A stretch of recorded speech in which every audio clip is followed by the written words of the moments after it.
Hey, Trojan Nation, I am joined by head cross country coach Anthony Drealan. The cross country team has had some exciting events happen here in the past week. Coach, your team recently just went to conference, and we have some exciting news from that. Do you want to kind of break down how the conference meet went for your team?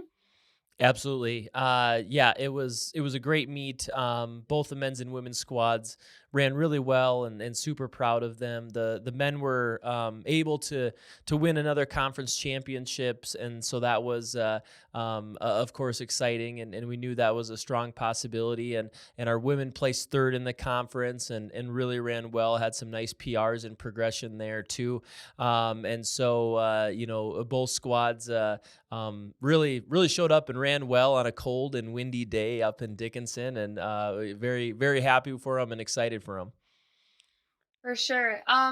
Now that the season is kind of wrapping up, do we want to talk a little bit about some standouts from this season and talk a little bit about what were some of the biggest accomplishments or improvements that you saw some of your athletes go through with this season? Yeah, absolutely. And before delving into that, just across the board, I was really excited for our squad this year. And so, I could talk for an hour about everybody, but to pick out a few, obviously Lindsay Roth as a freshman, getting second in the conference championships and qualifying for nationals. Running one of the top 30 times in DSU history as a freshman.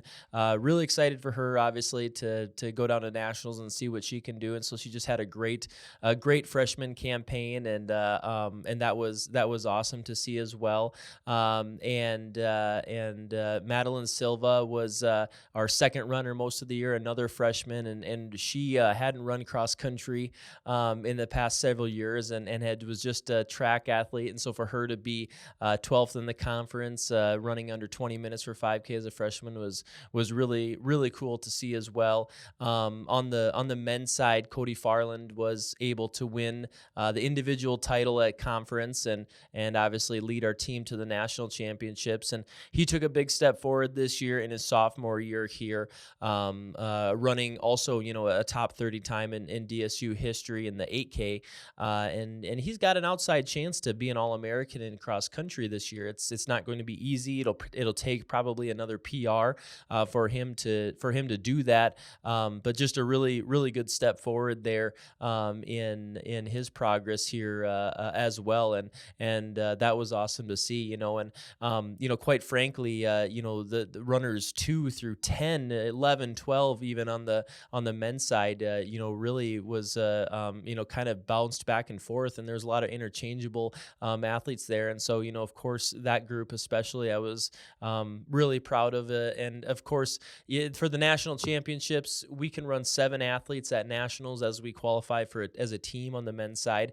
And that means runners 8, 9, 10, 11, 12 on the men's side who really had great seasons are of course disappointed. And so just a special note of guys like Dalton Brower and Roger Tejidor and Espen Lenst and others who were fighting in those spots as well to try to make the nationals. They had a great season, and it's always hard to be in that position, but they really should be proud of the season they had too. So a few standouts, and like I said, all of our athletes, the 28 people that run cross country, really proud of them and how their season went.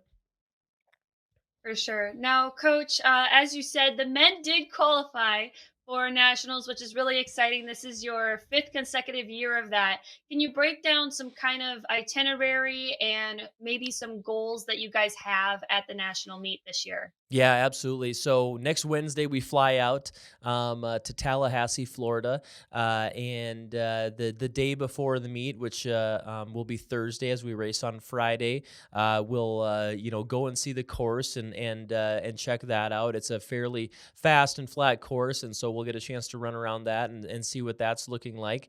That day before the meet, we actually have kind of a busy day. There's a Champions of Character event where they're doing a reading and running camp camp for a local elementary school. So we'll go and partake in that, which should be a lot of fun.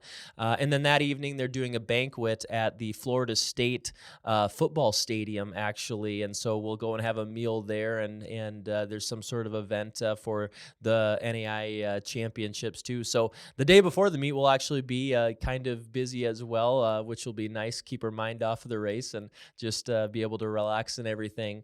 But the real reason we're there, Friday morning, 8:30 is the men's national championship and 9:30 is the women's national championships. And it'll be an early start in comparison to a lot of the nationals, and we're gonna go and see how well we can do. From a men's team perspective, we of course have our leader who's been our number one runner all year, Cody, who I think can be a pretty low stick and place really well. And obviously that's important from a team success standpoint. But really, I think the defining aspect of how high we can place as a team will be our next 4, 5, 6 runners, and how well they can pack up. And this year, we've really had a strong pack there that have had a pretty tight spread in their finish. And so, if Cody can be in the top 60 overall, and then the next 3 to 5 runners, or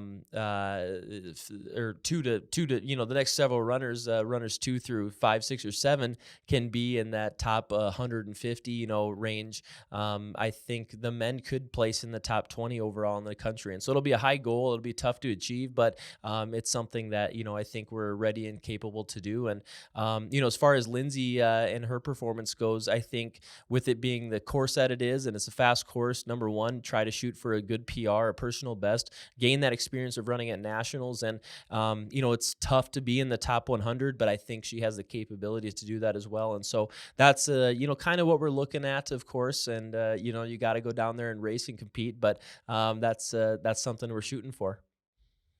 For sure. Well, coach, this is certainly an exciting time for the cross country team. We're excited to see you guys head back down to nationals again. Thank you so much for coming into the studio today, taking some time to coming and giving us an update. And we'll be looking out for these great results from your national meet. Thank you very much. Thank you for tuning in to another Tune In Trojans broadcast. Let's take a look at some of our upcoming events and matches going on next week. Tomorrow, we actually have our last football game at Trojan Field versus Waldorf at 4 p.m. Men's basketball is going to be playing at USD at 5 p.m. Well, meanwhile, women's basketball will be playing against Indiana University at 1. Volleyball is also in their first round of the NSAA volleyball tournament in their postseason. They were seeded against the Presentation Saints and will play at 2 p.m. Moving on to Monday, basketball. Developmental men's basketball will be playing Minnesota West at 6:30 p.m. Moving on to Tuesday, basketball. Women will be playing against Beacon College at 6 p.m. in the Fieldhouse. Thursday, basketball will be back with men's basketball playing against the University of Sioux Falls in Sioux Falls at 7 p.m. Developmental men's basketball will be playing Northwestern at 7. And on Friday, cross country will be at their national meet running at 7:30 a.m. in Tallahassee, Florida. And as always, Friday is also the day where Tune In Trojans episode will be featured on YouTube as well. If you're interested in finding out more information about these events, games, and matches, you can find all of that at www.dsuathletics.com. And until next time, go Trojans.